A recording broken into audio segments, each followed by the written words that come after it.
Oh, duh. Hi. I'm all right. It's all right. I don't know. All right. Okay, sorry. So I'm an independent contractor. I own my own business, and I do Governor Sandoval, Mark Hutchison, like all that stuff. I do all their social and their email marketing and all that stuff. Awesome. Yeah. I'm sorry, what company is that? It's actually just Heidi Peters Communication Consulting, but I work with November Inc. a lot. Yeah. Yeah. Okay, cool. I think I did it. Do you need me to move? No, you're fine. I'm gonna just like hang out there. Is it like I'm tired and I don't feel like it. here's? I'm tired and I don't feel like it. Oh, so it's delayed. Oh. Sorry, I'm just. Hi. We'll put it somewhere else. I'll live over here. No, you're fine. Because I was like waving my arm in front of it.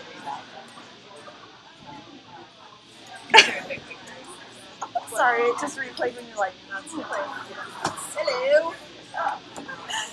okay. Not live? Yeah, but no one has the link yet, so Okay. it's okay. Yeah. See, now I It's don't know delayed. what's going on. Yeah. You're gonna hear me say like I'm tired and I don't feel like it. Yeah. Well, no one has the link to do it, so it's okay.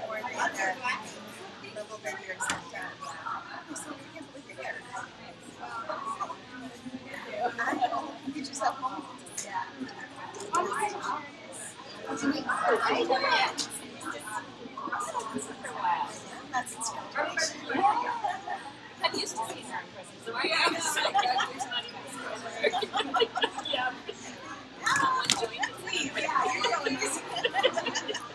Okay. So, You guys are related? I'm daughter. got it. Oh, I'm sorry. You are so funny. I mean, I was thought you were pretty on TV. Oh, you're so nice. Way more. I do. Yes. That makes you quite anticipated. Yeah. We're running some animal Good. in our house. Yeah. Yeah. It makes it really good. Yeah, it's telling me it's so ambitious. Like, I don't know what you're trying to do, but it's the toughest shelter in the whole country. I mean, I tell my That you understand tell how my family tough the it numbers. is.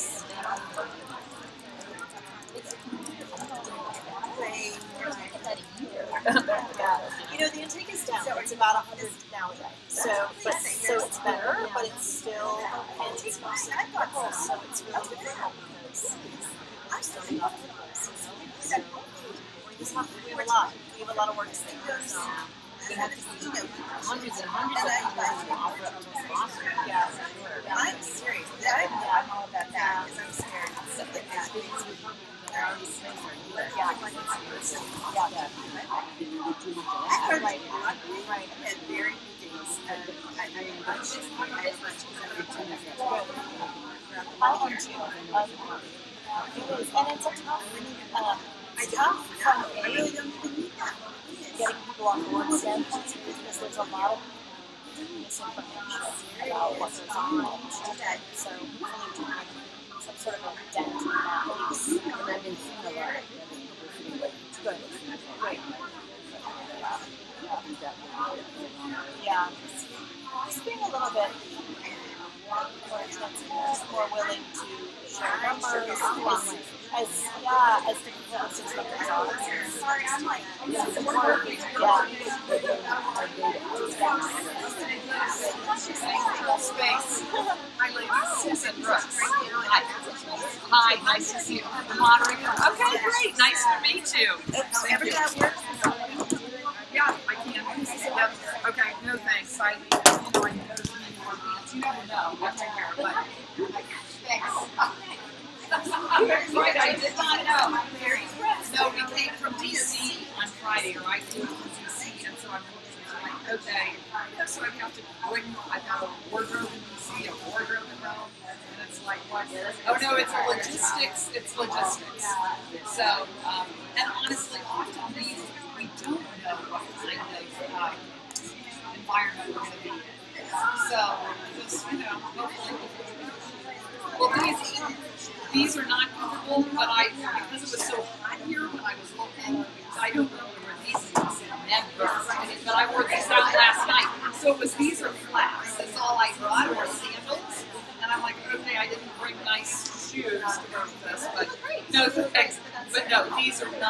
issues, not familiar, because no, it's just, are those the chunkier, so it's marketing and it's so much investment and wiped out. And I have wiped out on boots, seriously, with a low boot on, but flying onto the floor in front of some constituents who were waiting in my office. I went, and it was a low boot, but it was a little pointier heel. And so I'm like, okay, these are gone, I'll never wear these again. I'm going to be flying on this.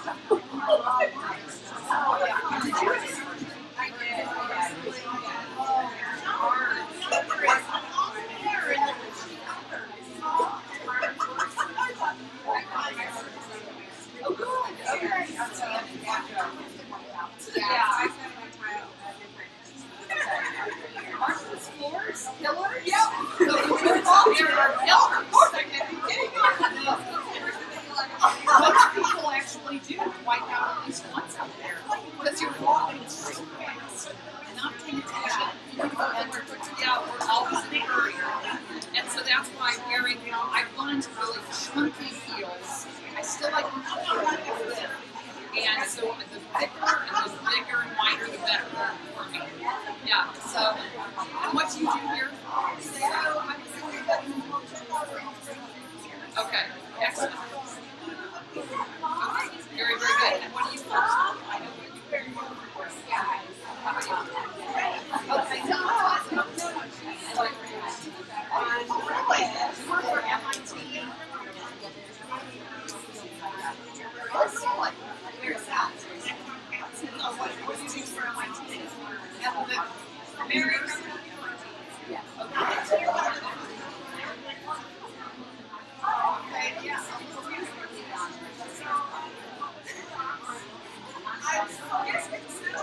Okay. Oh, right. Oh, good. And you run the office here. Okay, excellent. Okay. Excellent. Oh my gosh, is that how you know Joe? Military?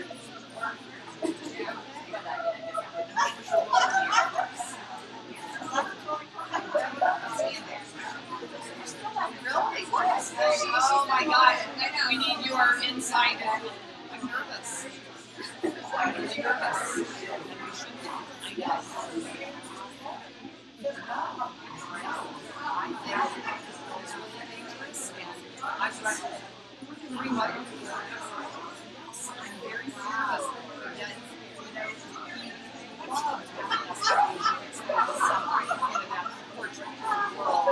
then, Ukraine around that time, and literally and seeing that they're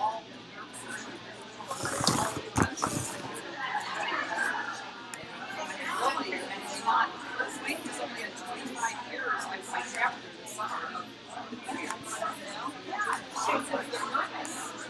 We don't help so serious about Much at all. Thank you. That's awesome. Are you guys here or I'm here now. I wasn't here for 2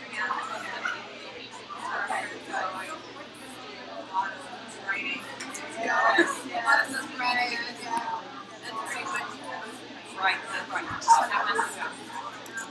You know, we might. Yeah, we might have some.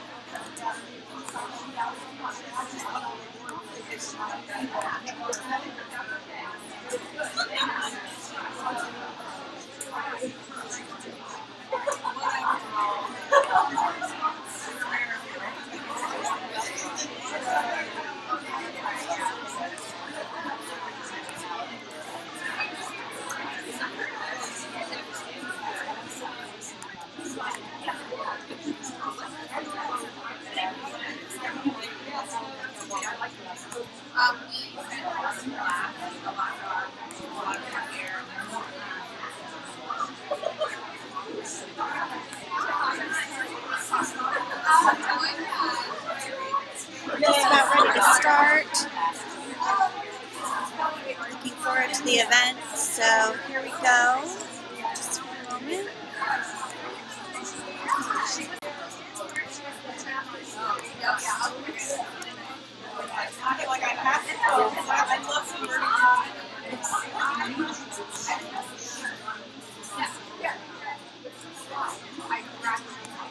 Probably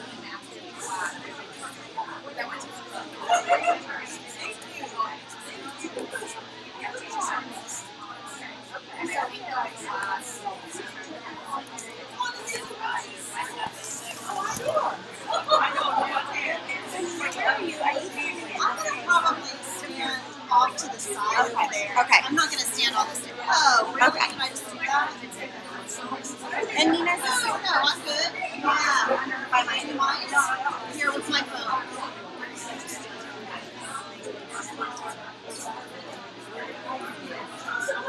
I would definitely take your place. Like you said, I'm going to eat. Yes, I finally got it. Hello.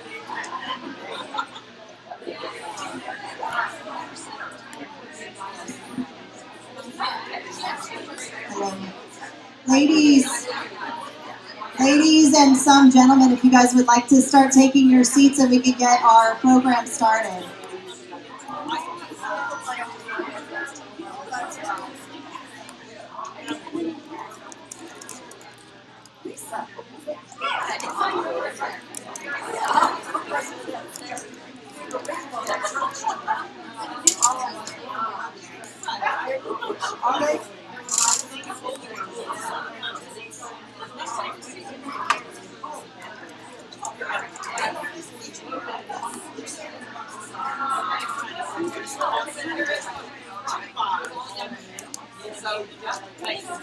Thank you.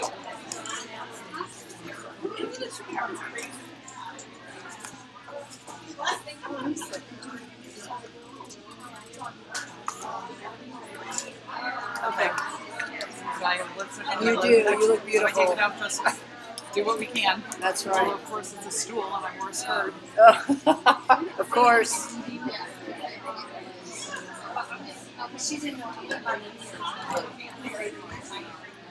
Okay, I'm going to put my first right here. I'm assuming that's okay.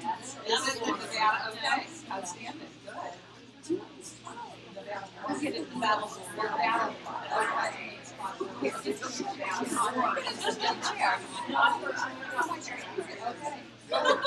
There are plenty of seats still up front here. If you guys would like to start filling in the seats, we'll get our program started. Grab a last minute cocktail in the back, bring the wine. Right?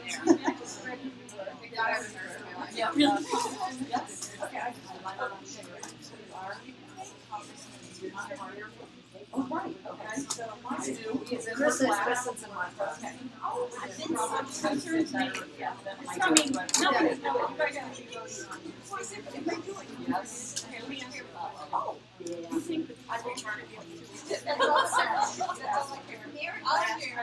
Mostly ladies, but there are some gentlemen in the room. Feel free. Just have a seat, join us.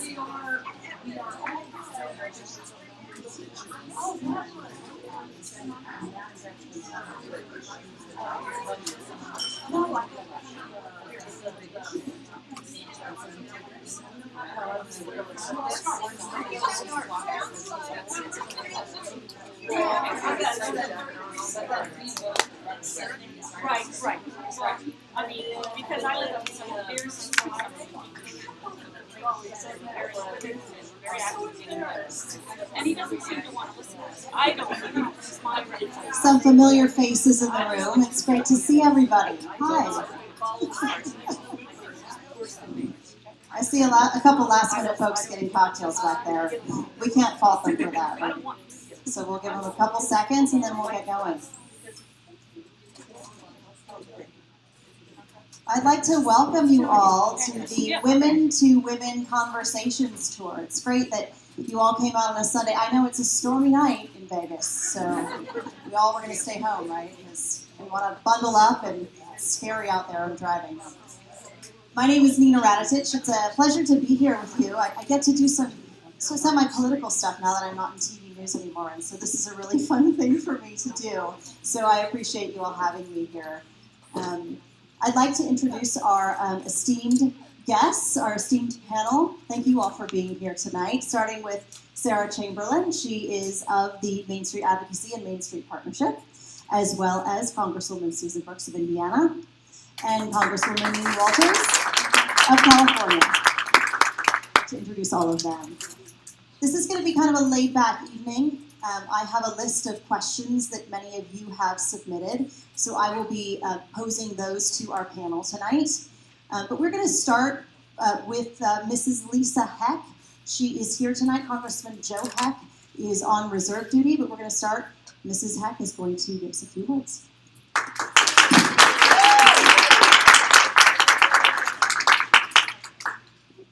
Good evening, everyone. It's good to see a lot of you here. I know quite a few of you, and I'm so glad that you were able to make it.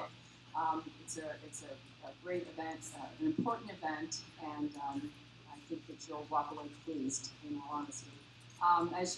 As Nina had said, I'm Lisa Heck. I'm Joe Heck's wife, congressman of this area of Nevada, District 3.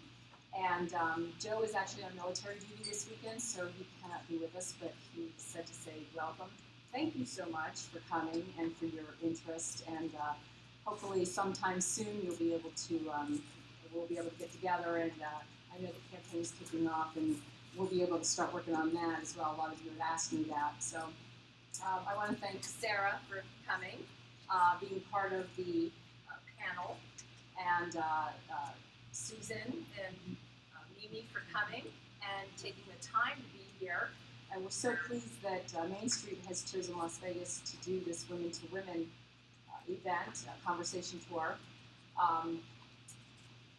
As you know, Joe spends a lot of time in DC at the Capitol, but we still live in Henderson. Our home is in Henderson, and I'm there pretty much most of the time.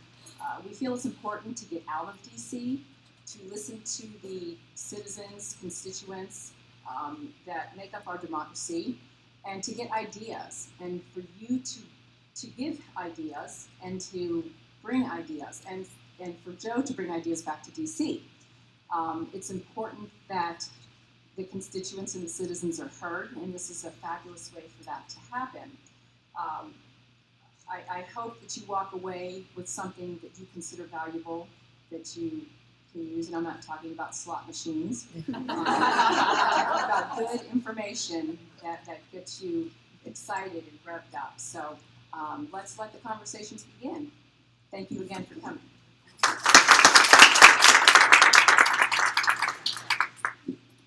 If any of you guys are sharing this on social media during the event or after the event, if you would use the hashtag W2W, we would love that. Let's start the conversation with an update from our panel with Mimi and Susan.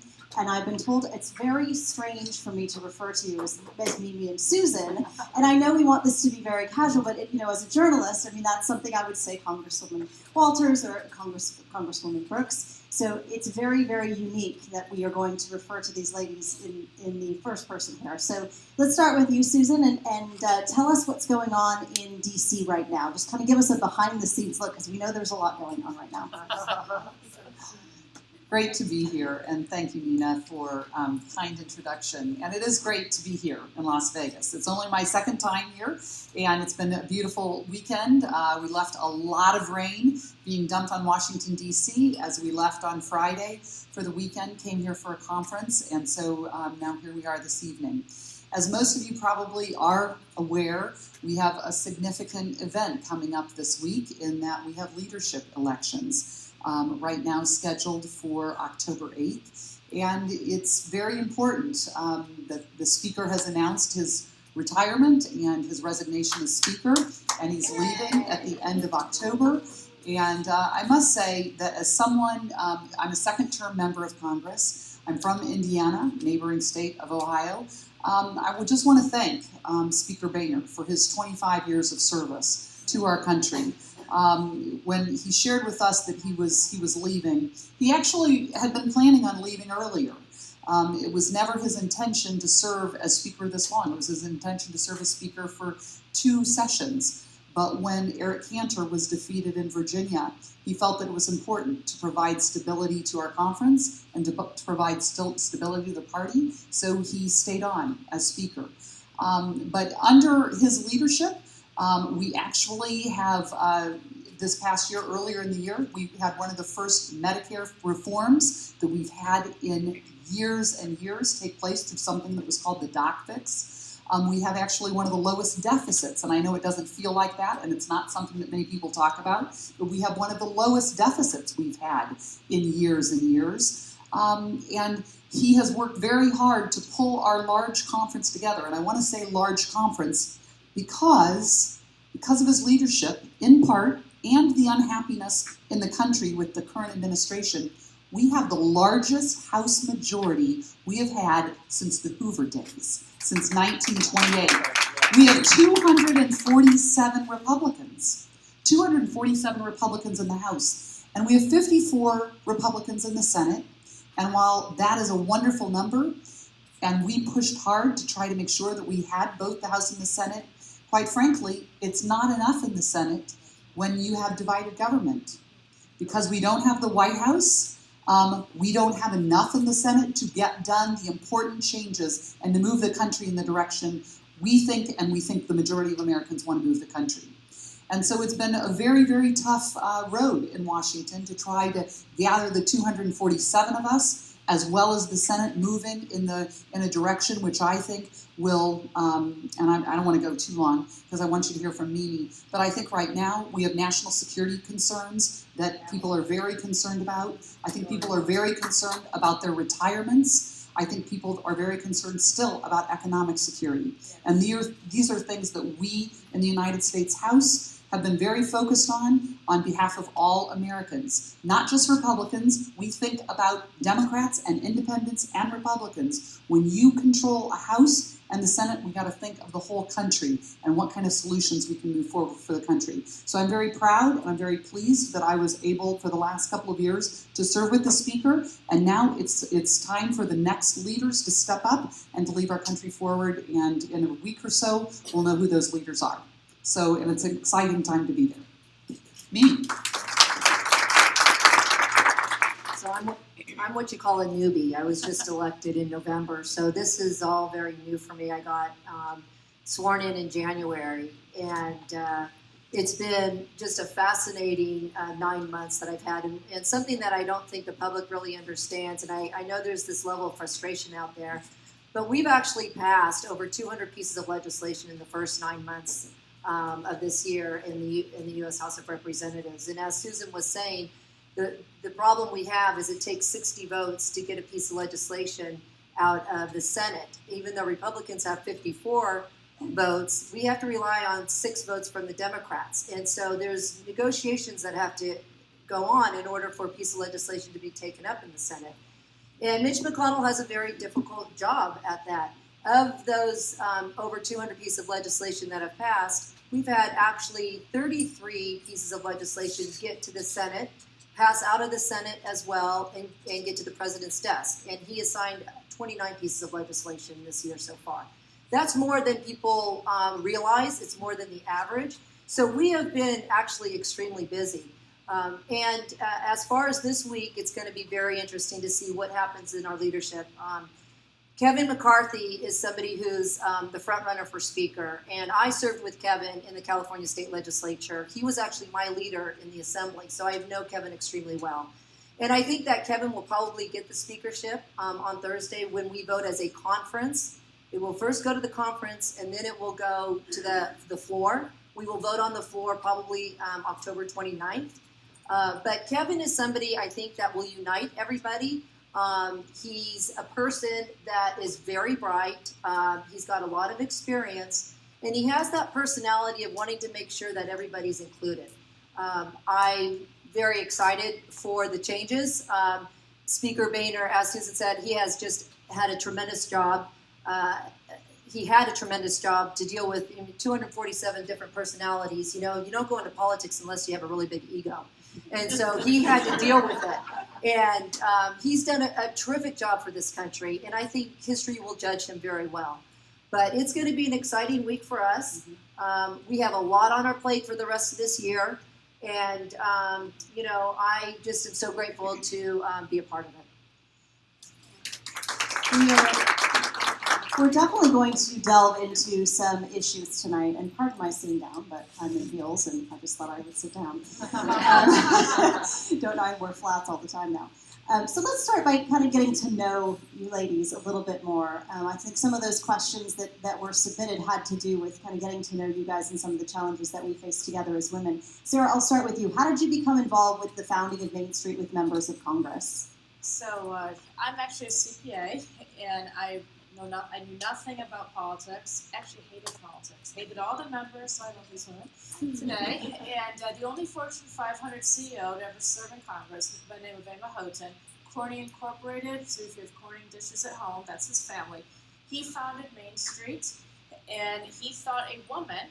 Now he's 89 years old now, and he founded this 17 years ago. He decided a woman would be the best person to run it. So today we have 71 members of Congress, and we're a multi-million-dollar entity. And I sat down with the members, and we figured out, because I never thought about it, I'm the only woman in the country that runs a Republican organization of this size. So the men said, you get the women of Main Street, and you should travel the country and talk to the women and answer their questions about what's happening in Washington.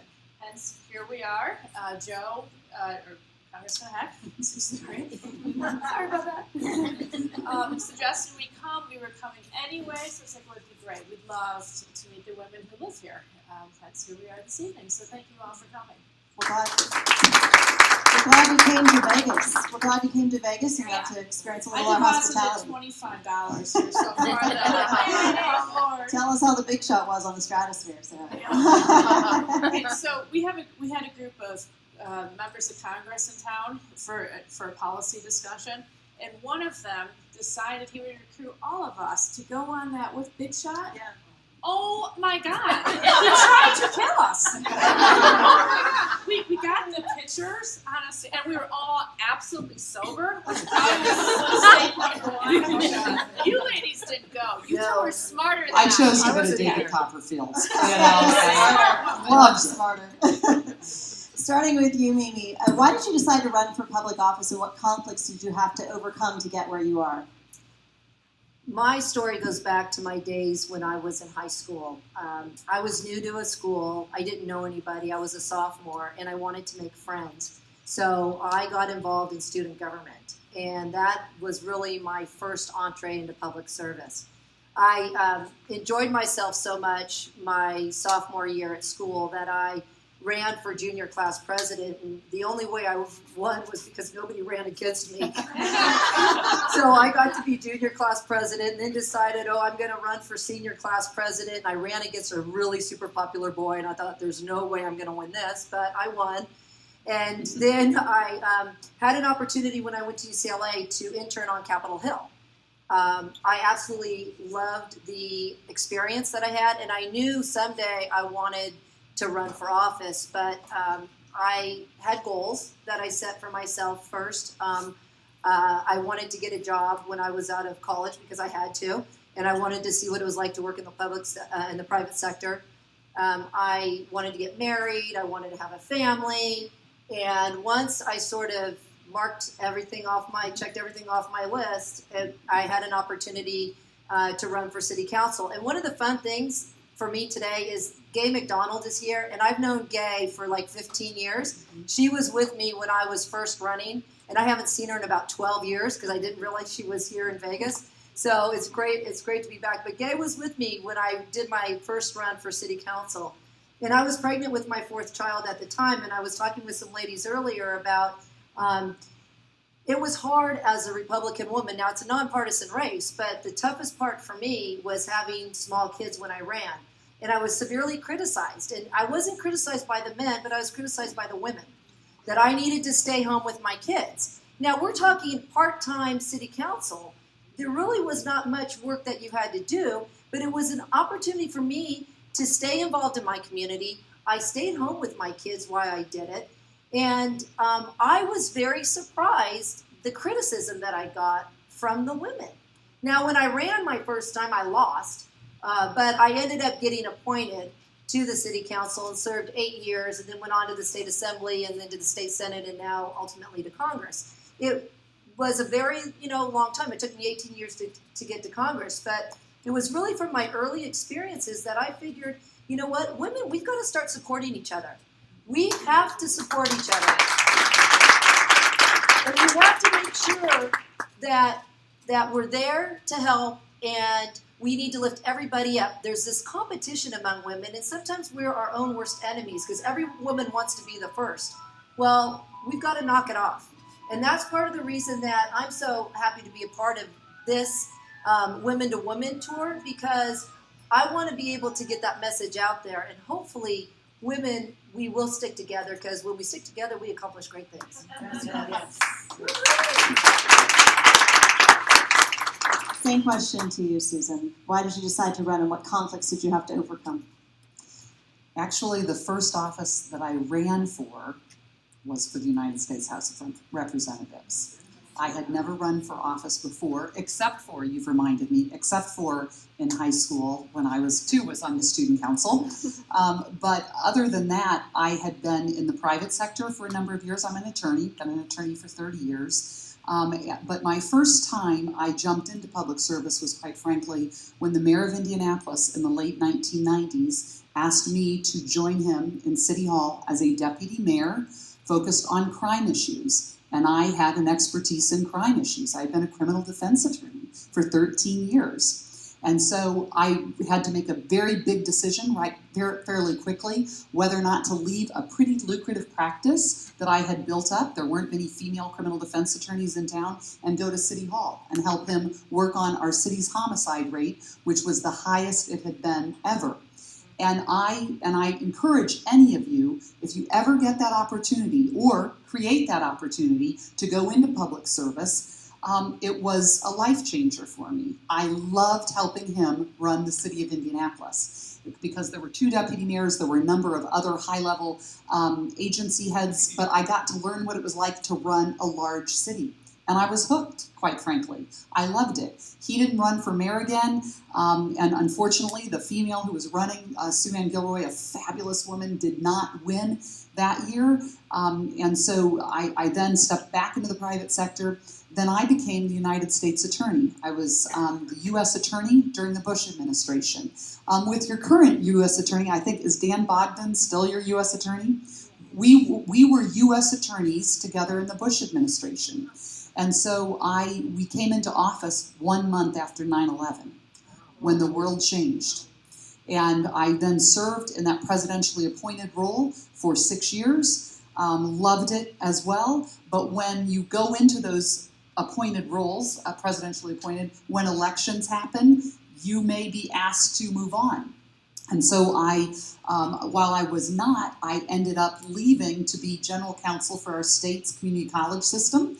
Took a really different career change, loved it, loved working for our community college, but then I was approached, believe it or not, by a couple of young men in the Republican Party about running for office. And so some young guys in their 20s and 30s asked me if I would consider running. I loved what I was doing at the community college, but our incumbent had been there 30 years.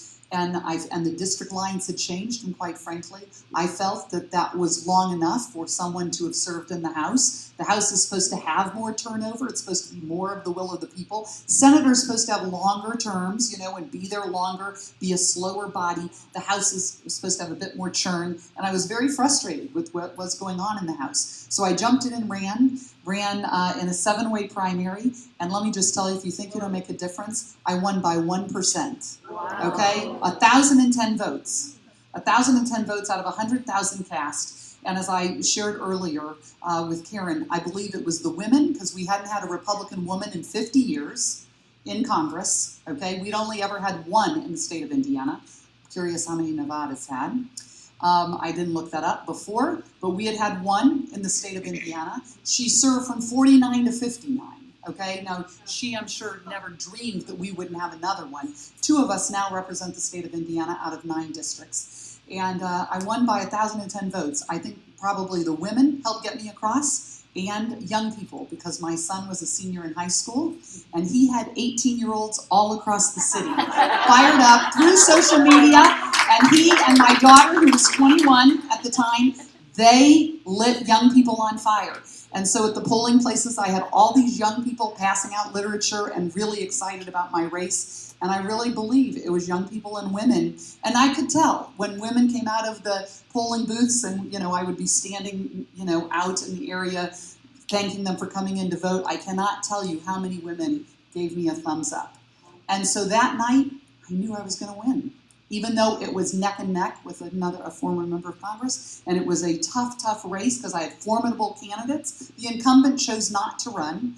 He decided to step away and not run, which was the right decision, but I had great opponents I was running against, people with really great credentials, but it was time. It was time for a woman to represent Indiana, but it was also time for a woman, honestly, with a diverse background, and I felt ready to, even though I had never served in the legislative branch, I'd never had the experience that Mimi has and that most members have coming to Congress. And so I've had a steeper learning curve than someone like Mimi. She's gotten bills passed in her state house. I've never done that. I've had to work differently. And I would say that, so that was probably one of the greatest obstacles, not so much in winning. The biggest obstacle was running against 6 other people, many whom had incredible credentials. But it was building a coalition, honestly, of excitement around my candidacy and reaching out to people who had really not been reached out to and making sure that they knew they were going to have a voice in Congress, and it was women and young people. And that's what I continue, not to the exclusion of men and older people.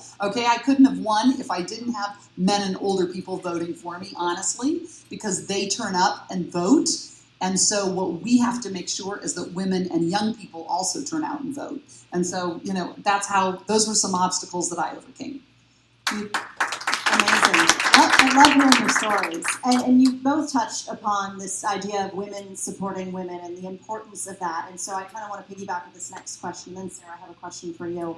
As women, we have a different perspective. This is very interesting. As women, we have a different perspective in how we approach the world, work, life, and challenges. As a Democrat, I'm curious, not me personally, I'm just saying this is the person asking the question. As a Democrat, I'm curious about the relationship between GOP women and Democratic women and the conversations that can happen between them as women without partisanship guiding the conversation. Let's start with you, Mimi. Well, first of all, a lot of the women are moms, and so I think we're solution-oriented people.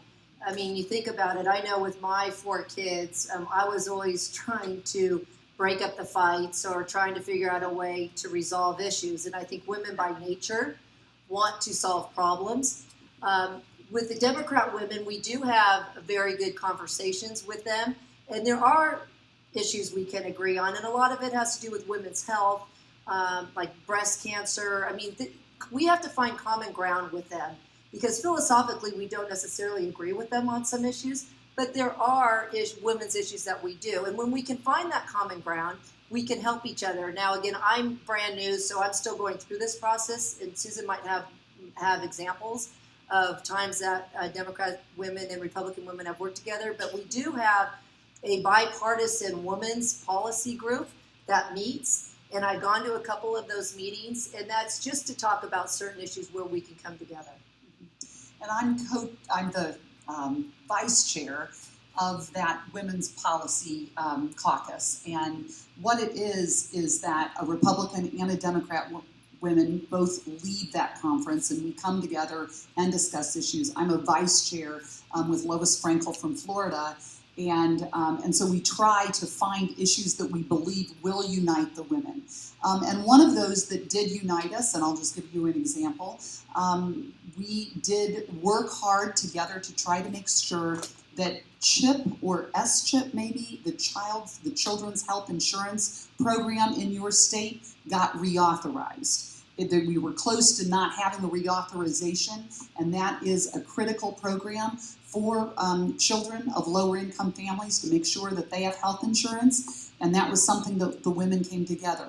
I'm right now co-sponsoring a piece of legislation with Anna Eshoo, a Democrat out of the state of California, who has been in Congress quite a while, and it is all about the biothreat preparedness and whether or not our country is truly prepared for a biothreat attack. And she was instrumental many years ago in setting up an agency that is focused on it, but we need to make some serious improvements in the way we are ready for things like Ebola or an anthrax attack or other things, and she and I are going to work on that and try and move that forward, and I was thrilled to hear that I think we've got a hearing coming up. And so, but I have to tell you, part of why that's important for Mimi and I to find Democrat women, because at the end of the day, say we get it done in the House, where's it going? Over to the Senate. And we have to have some Democrat, at least 6 Democrats, come on to our bills to even move them for discussion in the Senate. And so I'm on Energy and Commerce, and the chairman of our committee, Fred Upton, makes sure, also one of the founders of Main Street Partnership, he wants to make sure that we are finding that Democrat partner to move legislation forward. Otherwise, it really just doesn't have much chance over in the Senate. So there are things that the women, I would say the women, and seeing the veteran or retired Air Force, I'm not certain of your rank, ma'am, I didn't get Senior Master Sergeant, so thank you so much. But I must tell you, we have women, and I love this, I've not been able to do it. We have women that go in a bipartisan way to Afghanistan every Mother's Day to thank the women, particularly who are serving in Afghanistan. Okay? And so that's a bipartisan effort, okay? And women in the military is typically a bipartisan effort. And there are a number of things that we need to find. Domestic violence is typically a bipartisan effort. And it is usually the women in the House or the Senate that stand together. And just finally, I will tell you that during the last government shutdown of 17 days, which you didn't have to live through, but I did, and it was very tough, it was the women in the Senate that came together that brokered the deal to reopen government. It was the women in the Senate. And so that's why we try to find ways to break through the gridlock. We can't agree on everything, but what are the things that can help us move forward? And having the women in the Senate, which most of you probably don't even know that it was the women in the Senate that got the government reopened. Now, no offense to the media, but the media doesn't cover that story. But it was Susan Collins, a woman, member of Main Street from Maine, who worked with Barbara Murkowski, a woman senator from Alaska, and then they pulled in some of their Democratic counterparts and went to the men and said, we're not going to tolerate this. We need to reopen the government. Having that happen and having all of you know that you probably didn't even hear about it is one of the reasons the conversation tour got started. Because we needed to go out and tell you all what the women really are accomplishing and encourage you to maybe send some more women to the House and Senate to compromise. And I know Susan mentioned 21st Century Cures. This is the biggest piece of healthcare legislation we've had probably in my lifetime. And Fred Upton's had a little trouble moving in the Senate. And he now has gone to the women of the Senate. He called Susan Collins and asked her if she'd be interested in taking it up and having maybe the women drive this. So stand by, they might do it. We hope they will, keep our fingers crossed. And then maybe this will become a great piece of legislation that hopefully the president will sign so our healthcare can be moved forward. On that note, why don't we move into the healthcare sector? Could you please address healthcare issues and the slate for 2016? Susan, we'll start with you. And so just to add on a bit, because I didn't go into much detail about 21st Century Cures, this is one of the largest pieces of legislation that has passed the House by 344 votes to, I don't recall how many were opposed, but what it does is it adds more funding to research at the NIH. And it is the National Institutes of Health that work with brilliant scientists all across the country and the researchers to try to find better cures for diseases. We only have, there are thousands of diseases and only 500 cures for like about 10,000 known diseases. And we need better treatments and therapies and devices to make life better. And it also reforms how the FDA does its work so that we can get those drugs, therapies, and treatment into the marketplace faster, absolutely with safety, keeping it, at the forefront. But yet right now, our FDA is so slow in many ways in getting things through the pipeline, and what they require our drug developers and our device developers to do, that these companies will choose to go overseas because it is just easier to get things done. I represent a state, Warsaw, Indiana. If any of you have a medical device, in large part, hip, shoulder, anything, in all likelihood, it's made in Indiana. And yet, when they want to expand what they're doing, it's easier to go overseas because the tax climate's better, the regulations are not as stringent, and there's a skilled workforce overseas. So we need to keep these types of companies in this country. 21st Century Cures is the best way to do it, and most importantly, it is done with patients. The patients have driven this, the patient groups. And Mimi and I see patient groups all the time. I met young kids with hemophilia that I had never visited with before, kids with juvenile diabetes, women with ovarian cancer, men with other diseases. They come to us and visit with us about what their diseases are. And we must have the most robust regulatory agency helping because we have the best scientists in the world. We have the best academics, the best scientists, the best doctors, the best inventors, and we need to unleash them. And that's what 21st Century Cures is all about. So please reach out to the Senate because it's a bit held up right now in the Senate. It needs a push. And I assure you it will help bring, who doesn't know someone, dying of cancer, sadly. And this will help those things be pushed in the pipeline. And one other healthcare issue, of course, we were dealing with is Obamacare. And the big question is, are we going to repeal it? Are we going to reform it? I'm not sure how many times Congress has voted now to repeal it. I know we voted again this year because I was part of that vote to repeal it. But in all honesty, in all likelihood, we're not going to repeal or reform Obamacare until we have a new president. And that's just the fact because Democrats are not going to vote for things that are going to undermine their president when it comes to Obamacare. And if anything ever did reach the president's desk, he's not going to sign it. He's going to veto it. And so we really need to have a Republican president. We get a Republican president, we'll keep the House. I'm not sure what's going to happen in the Senate, but even if we don't get the Senate, there's still room for reforms when it comes to Obamacare. And I think you will see that happen under a new president if it's a Republican. Another issue we have to deal with, and a lot of these businesses are dealing with, and Susan hit on it about businesses going overseas. I mean, we have a medical device tax. I also have a lot of medical device companies in my district, and most of mine have to do with your heart. But that's killing businesses in that field right now, that medical device tax. And that's one that's actually bipartisan. You have a lot of Democrats that don't like the medical device tax as well. So we need to have reform. We're not going to give up on Obamacare. We're going to keep pushing it. And, I spent 10 years in the California State Legislature, and I was in the minority party. And one thing that I learned, being in the minority party and watching the majority party, the Democrats in California were very successful at chipping away at legislation.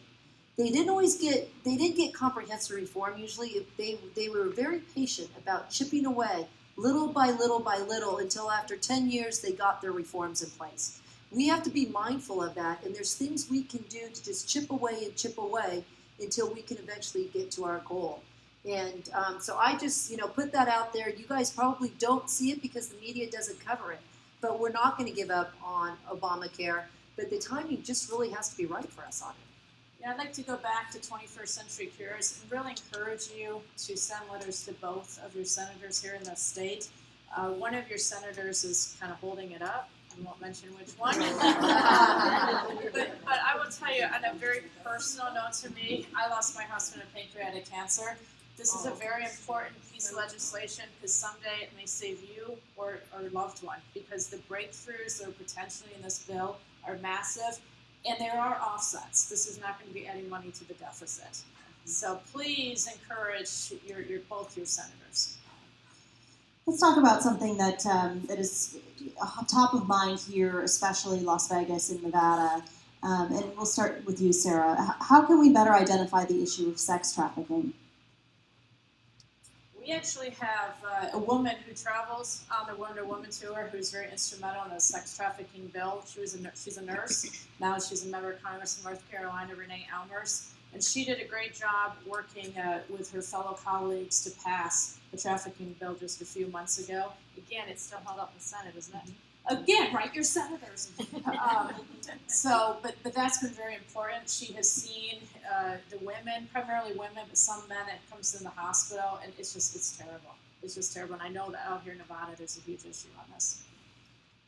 I will say that actually sex trafficking is not new in this country. I was very pleased when I was U.S. Attorney under John Ashcroft that he educated and made it a priority in the Bush administration. Quite frankly, I was not familiar with the issue of sex trafficking. And from 2001 to 2007, we put a huge focus on it, as did actually Alberto Gonzalez. And so the Bush administration really put a focus on it. They put some resources to create task forces around the country to help communities learn to identify it, help law enforcement learn how to work with victims, how to bring out the victims, how to change the mindset of thinking that kids who are under the age of 18 who are prostituting aren't really victims, because really most of them are truly victims, but we have not treated them as victims in this country.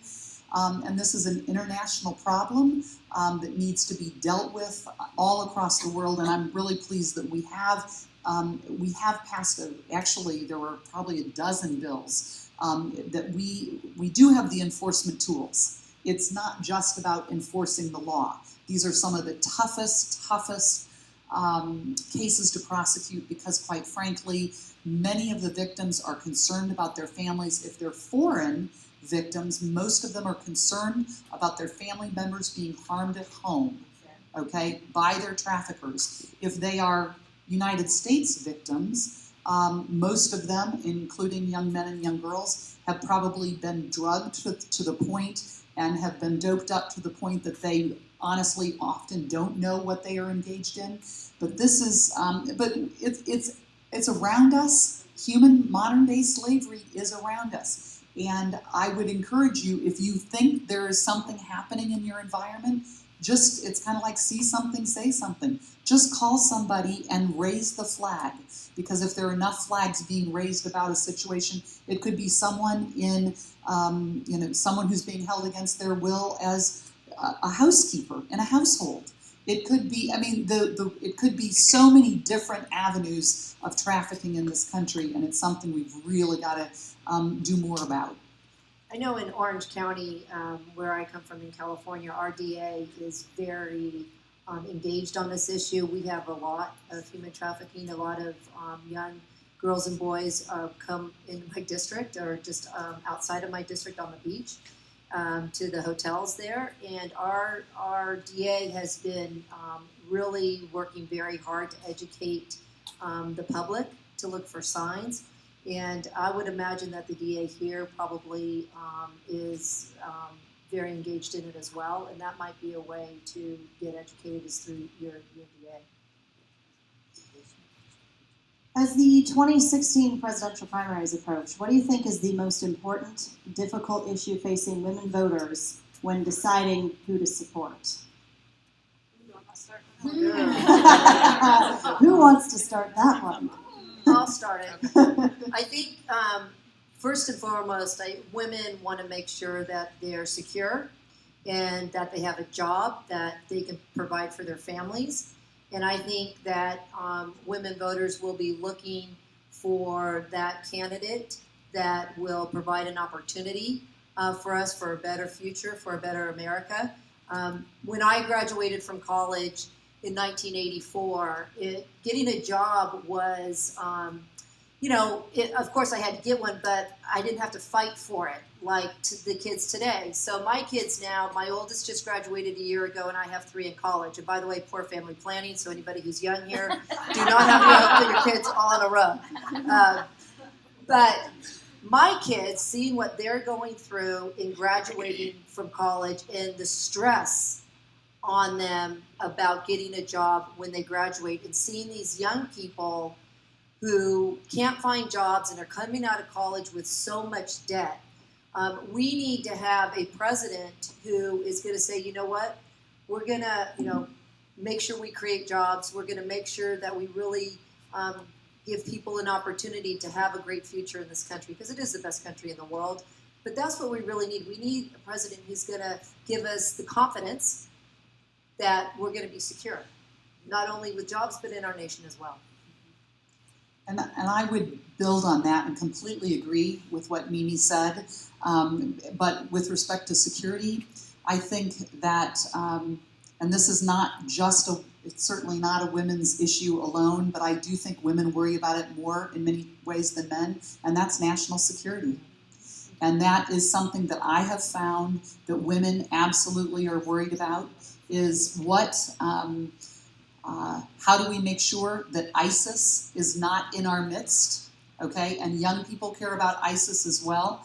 How do we make sure that the aggression that we are seeing by Vladimir Putin now going into Syria, and what will our role be in the Middle East? I have a number of Syrian Americans in my district, and they have talked to me about their families' plights in the refugee camps and what is happening in Europe and all of the refugees storming out of the Middle East. And if we think that's not our problem, we're so wrong.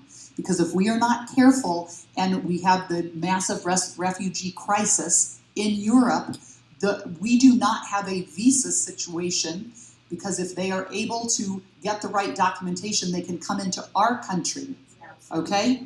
So we need to be very, very careful. What happens in Europe, believe it or not, what happens in Africa and what happens in the Middle East affects us. It does. And it affects our my son's 22, you've got a bunch of kids in college. We are worried about whether or not they may have to serve someday, okay? And we need to be worried about all of our young men and women and their service all across the globe. It's a very dangerous time, and I believe the administration with the Iran deal, and let's not just, that I think is the worst deal possibly in our lifetime, because of what we have now exposed Israel and the Middle East and our allies to. I believe that we're going to continue to fight against Iran and against the deal. The Senate didn't even have to take a vote. They didn't even have to place a vote as to whether or not they approved or disapproved that deal, because of the filibuster and maneuverings and the way, quite frankly, that the Senate leadership and Harry Reid was able to block even a vote on the deal. And so I think that it's a very, very dangerous time. And so I hope that women, and I believe they are, and I think you'll see that women are looking for strong leadership, strong leadership out of the White House and in the presidential election cycle. I think they are very concerned about where we are in the world right now. And as a mother of a young daughter, I hope that there's a woman on both tickets. I think it's very important. Carly Fione would like to do some of the Women to Women tour with us, which you guys were going to do in February. Announcement, I'm just telling them for the first time. But I think what's very important for all of us to make sure is we probably know who the Democratic nominee is going to be, and I say probably. We have to make sure. I know, you never know, but I really would love to see a woman, at least on the Republican ticket, either in the top spot or in the vice president spot. I want to stay on the presidential election for a moment. We will get to national security. There's a question here about that for sure, but let's just stay on this topic for a second. And I'm going to combine these two questions. The first one is, how do you feel about Carly Fiorina and Hillary Clinton entering the presidential race? And secondly, how can we recruit and encourage qualified Republican women to run for public office? I'll start with that. First of all, I think it's fabulous that women are contemplating leading this country. And it's very important that we have women with incredible experience willing to step up and lead the country. Quite frankly, we don't have enough women governors in the country. We don't have enough women Republican governors. We need more. But that often requires more of a farm team, more assembly women, more state senators, more mayors, more counselors. We need more women in leadership all across the board. And so, and it sometimes might start with being head of your neighborhood association. That's a really tough job, okay? So, but thinking about stepping into those leadership roles and working through tough issues at all levels. And we need women to encourage other women. We do know that women typically need to be asked to run for something. They don't typically think of it on their own. They are often encouraged by others, whether it's men or women. In my case, it was young men, of all things. But so we need to actually, pull women up and encourage them to run at all levels. I think with respect to Carly Fiorina, she spoke in Indianapolis at a huge event of 900 people back in April. I had never heard her speak before, and you could have heard a pin drop in that big convention center room. She was spectacular.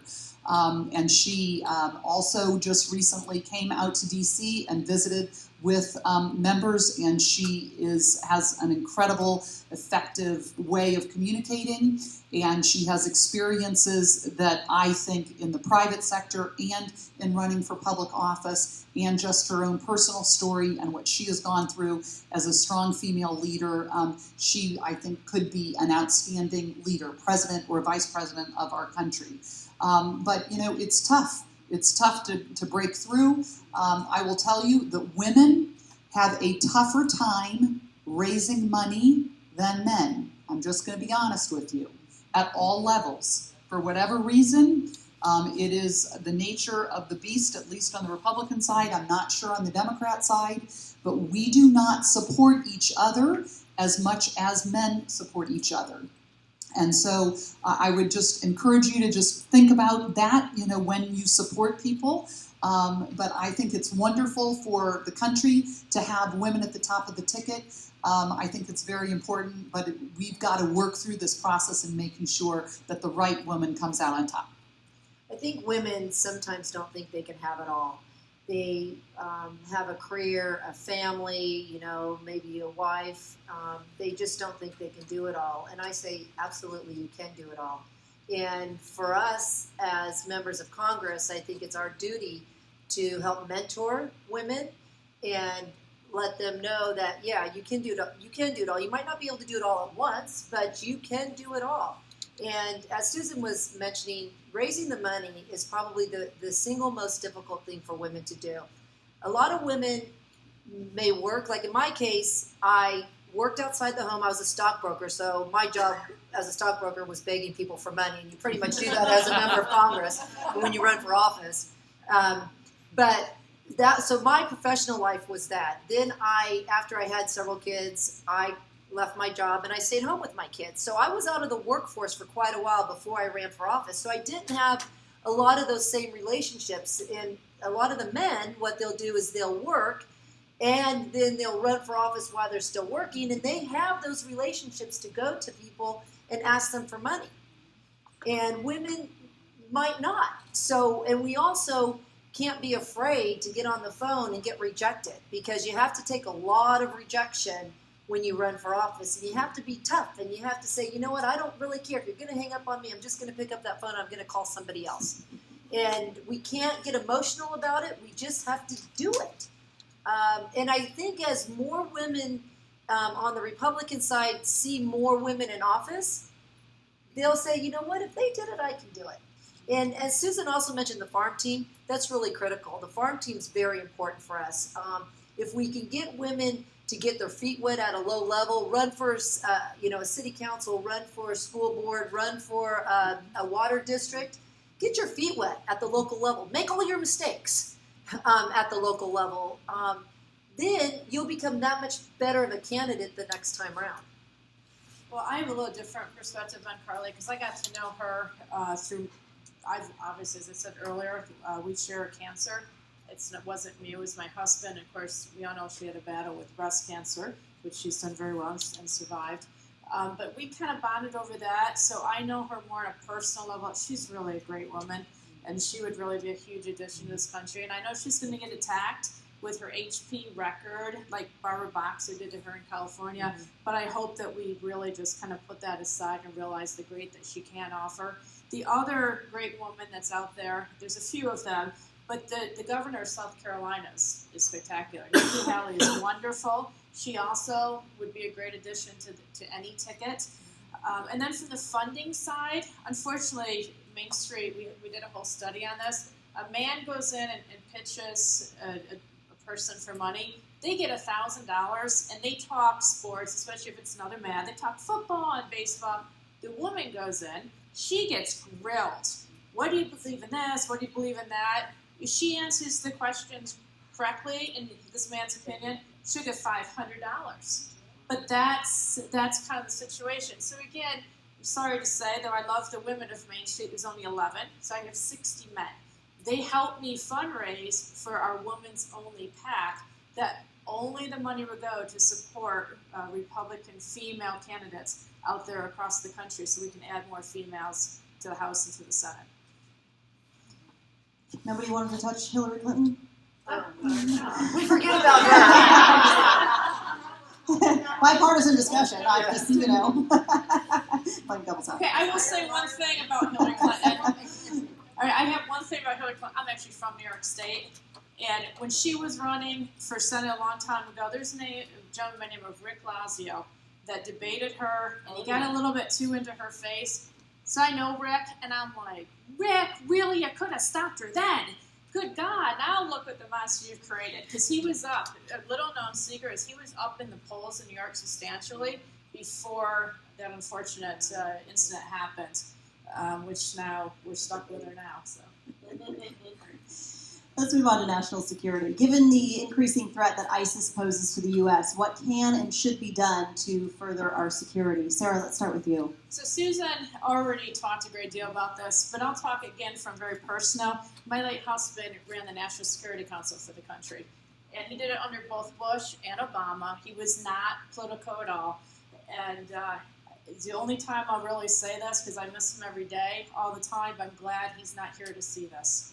The red line that we didn't, that we could not cross, and then we did cross it. I mean, nobody in the world takes the current administration seriously, so that is part of the problem. And my husband has been gone 4 years now, and he briefed the president that ISIS was coming. This is a huge problem. You could see them growing. So for him to say about a year ago that this was the JV team, I have to tell you, I yelled at the TV. I'm like, well, no, it's not. I know this from my husband. So this is terrible. We certainly, though I will tell you, the men and women who are very dedicated to protecting us and keeping us safe, and they go in every day, and they happen to go to what's called the Michael D. Resnick Center after my husband. They sleep there overnight. I mean, they are here protecting you every day, and they're the unsung heroes. And they have really stopped a couple serious attempts so far. So we just pray every day that they can keep going and hope that the new administration comes in and does a better job. The only thing that I'd like to say is that we do have debates in Congress, and it's been very interesting in my time since I've been there because I came in as U.S. Attorney 1 month after 9/11. And so Homeland Security hadn't even been created. TSA didn't exist then, okay? And so then, obviously, under President Bush, we had to transform how federal government worked to try to keep us safe.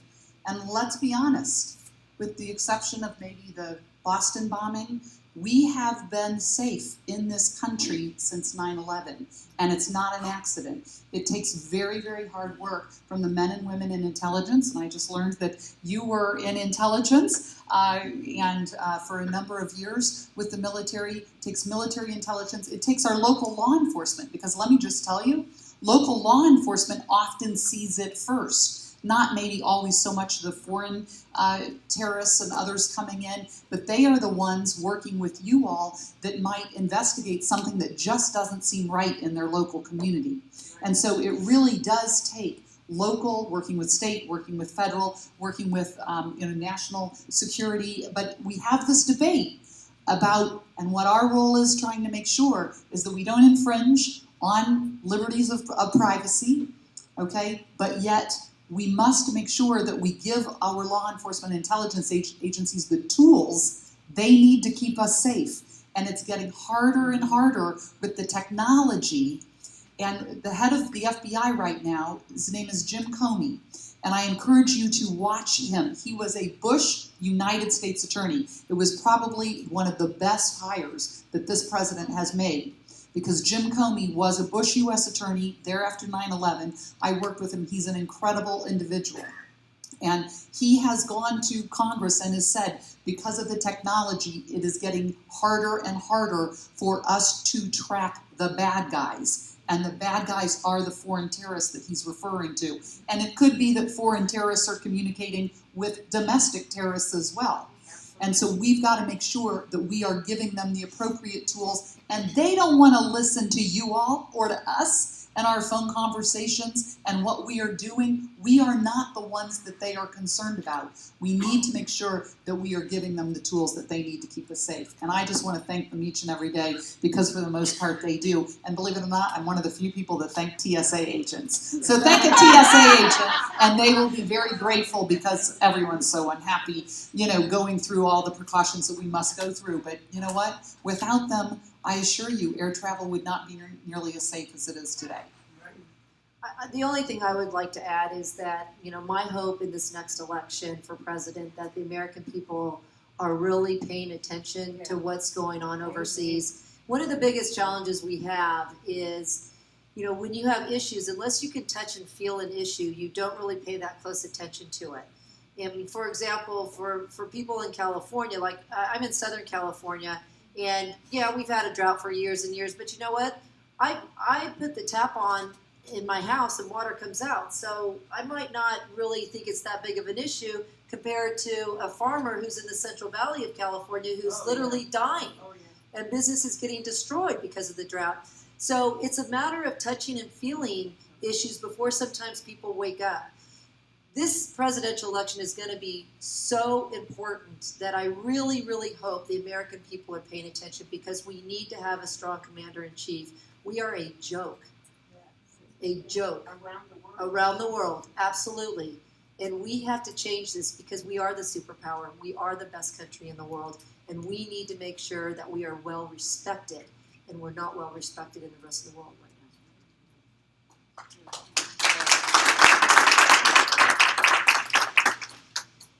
More of a personal question, and something that sort of goes to this whole idea that many times women think they can't have it all. We work so hard at many different roles. How have you been able to manage your work-life balance, and what advice can you give to the women here tonight? Mimi, start with you. 4 children? When I first started traveling to Sacramento from Southern California, my youngest was in 3rd grade and my oldest was in 7th grade. And I would leave on Monday morning and I'd come back on Thursday night. So my husband was awesome. He moved his business across the street from the kids' school. I had 2 college students helping me, one on Monday, Wednesday, Friday, one on Tuesday, Thursday, because that way I always had a backup if there was a problem. And I didn't want my husband to have to worry about making sure homework was done and the kids were fed, because I'm pretty sure that would have never happened. And we just made it work. I mean, my husband, we worked together as a team. We made it work. I really, my kids tease me because I really don't have any friends. I mean, this is my life. This is all I do. I don't have any hobbies. It's pretty pathetic if you think about it. But we have fun. But you know what? I do this because this is my passion and this is my love. And I told my daughter, in fact, my daughter and I had a conversation. She just visited me. My oldest daughter, who lives in Texas, just came out and visited when the Pope came, because we're Catholic, and we had a really nice conversation. I mean, there is hope for me. The oldest is 23, and we actually had just a wonderful time together. And we had a conversation about what is life all about. And I just said, you know what? It doesn't matter how much money you have. What matters is God has given you one life to live. You got to make the best of that life, and you've got to contribute something back to society and have your life have meaning. And that's what's the most important thing. And so I'm just happy to do this, and it's just fun, and we just make it work. Just very briefly, I don't know that I want to add that much more to what Mimi said, but I do have to say, work-life balance is something that, whether or not you're in an elected office, or whether or not you work here, or whether or not you work at the mall, or whether or not, it's something that everyone struggles with and everyone has to deal with. And I think what's important, though, is being very focused at the time at whatever you are doing. Okay, so I try very hard that when I'm with my family, put the phone away. Okay, and don't be texting and emailing and checking on everything all the time. So I get into the zones, into the compartments, and into the, whatever I'm in that zone, or I'm in that compartment of my life. and try, certainly check in with my husband every morning because he didn't move out to DC with me. And our kids are older and out of the house, so we're empty nesters. But let me just tell you, there are women coming to Washington, DC that have young kids, and they rely on family and friends and husbands, and it's amazing how they really balance, and I have so much admiration for them. But same with the men, okay? The men also are leaving their kids at home, and let's not forget that.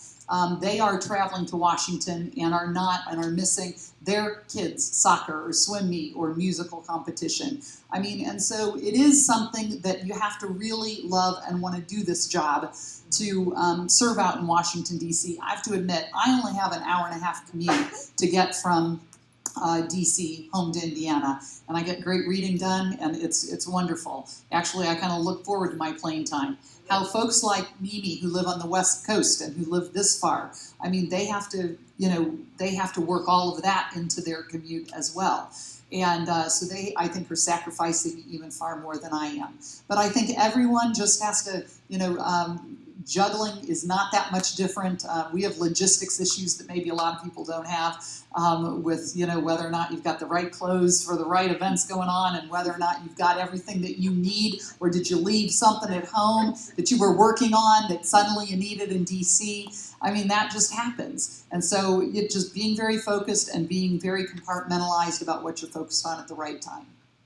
Well, I come at this a little different angle. Main Street is a multi-million-dollar entity, as I said. And of course, as you all know, I'm a widow with a little girl. I missed her open house because I was out here.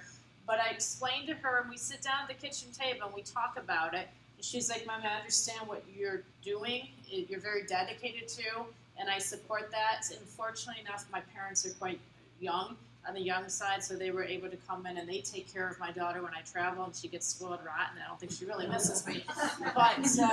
But what I'm trying to instill in her is it's okay to have a passion. And once in a while, I miss some activities that she's very involved in, but I'm also trying to be there with her as much as possible. But I'm trying to raise her to be like, you know what, we can do anything.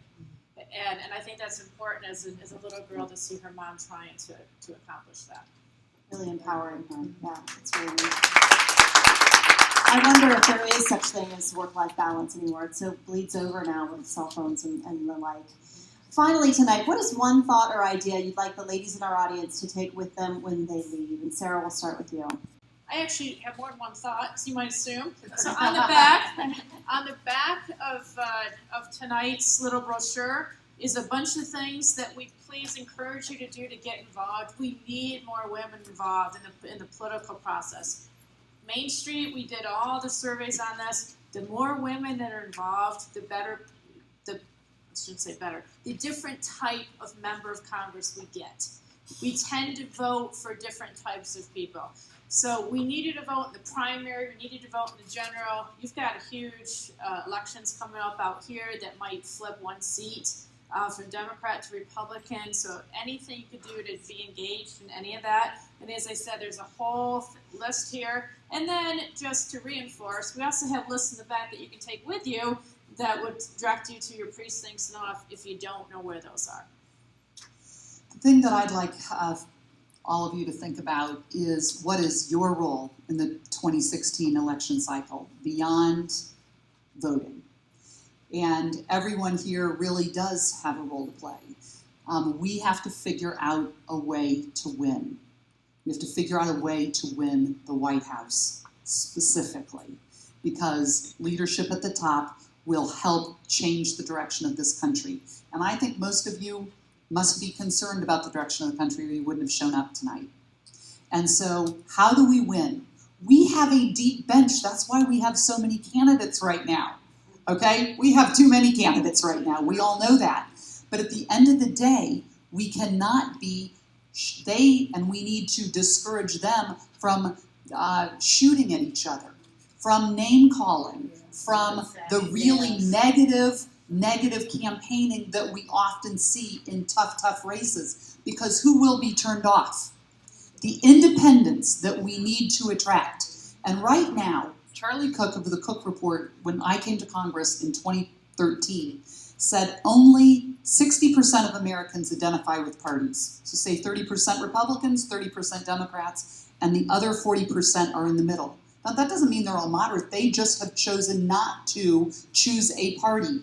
They are looking. Well, they will look at how our candidates treat each other, and they will decide. But then at the end of the day, beyond discouraging that, and I would say you all have a role, because whether it's Joe and Lisa doing their part for Nevada, whether it's Mimi or I or Sarah, our spheres, yes, sure, we have social media accounts, sure, we have websites and so forth, but at the end of the day, in all likelihood, your neighbor is going to vote for somebody because they like you. And because you encouraged your neighbor or your family member or whatever group you're a part of to vote for a candidate. Your yard signs in your yards or your bumper stickers or you just circulating messages about people, the way we're going to win is by each of you and your sphere of influence. It's really not going to be your members of Congress making being the ones that get the president and whoever we can get as our nominee. And I think it could be a tough convention, interestingly enough. We may be going into a brokered convention. Interesting. This may be first time in a long time we see this. And that's because we have so much talent, okay? And so embrace this talent. Think about how we encourage that 40% of people to come to the Republican side so that we can win. That's the most important thing we can do. I would say for those of you who are in the audience who have run for office or are running for office, I say that's awesome. If you've run and lost, do it again. Don't give up. And those of you who are in the audience who are participating in the process, thank you and continue it, because as both these ladies have said, we need to win. We need to win in 2016 if we're going to change the direction of this country. A big thank you to the three ladies up on the panel here tonight. If you didn't get your question answered, I have a whole stack of questions that we didn't get to. We wanted to kind of keep this to an hour, but I think Susan and Mimi and Sarah are going to stick around for a little bit, and maybe you can have a chat with them yourself and ask your question then. I hope you enjoyed this evening. Thanks for letting me be a part of it. And you can ask their questions to them. Yes. I would like to, on behalf of all of us attending, thank you so very much for coming and speaking to us. And I hope that you will return. I'm a president of a club here in town. I was not aware of how fantastic you folks were and what subjects you were going to cover. If you return, I will be sure and have many club members here to hear. Thank you. Thank you so much. Thanks for coming out and sharing here.